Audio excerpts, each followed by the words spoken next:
बनारस में एक पंडित जी का विशाल आश्रम था, जहाँ वे अपने शिष्यों को शिक्षा देते थे। उनके आश्रम के सामने एक बढ़ई बैठता था। वह बढ़ई अपना काम करते हुए मधुर भजन भी गाता रहता था। हालांकि पंडित जी व उनके शिष्य भजनों की ओर गौर नहीं करते थे। एक बार पंडित जी गंभीर रूप से बीमार हो गए। बीमारी की वजह से वह पढ़ा नहीं पा रहे थे। अधिकांश शिष्य आश्रम छोड़कर चले गए। कुछ सेवाभावी शिष्यों के सहयोग से आश्रम का काम चल रहा था।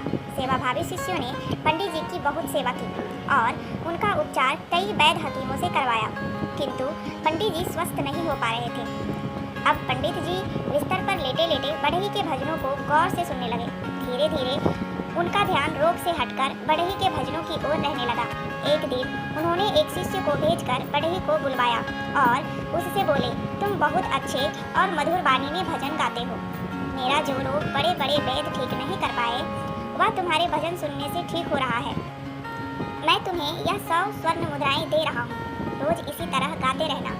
बढ़ई 100 स्वर्ण मुद्राएं पाकर बहुत खुश हुआ।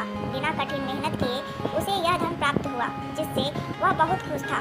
लेकिन स्वर्ण मुद्राएं लेकर धीरे धीरे उसका ध्यान अपने काम से हटने लगा। वह सोचने लगा कि बिना कठिन मेहनत किए और धन कैसे अर्जित हो।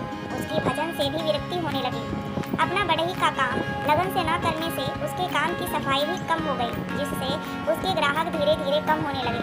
दिन रात वह चिंता में रहता कि इन स्वर्ण मुद्राओं को कोई चुरा न ले। बढ़ई मेहनत से जी चुराने लगा। एक दिन बढ़ई की आत्मा जागी। उसने सोचा, यह मेरे साथ क्या हो रहा है। फिर उसने गहराई से सोच विचार किया और स्वर्ण मुद्राएं लेकर पंडित जी के पास उनको वापस करने पहुंच गया।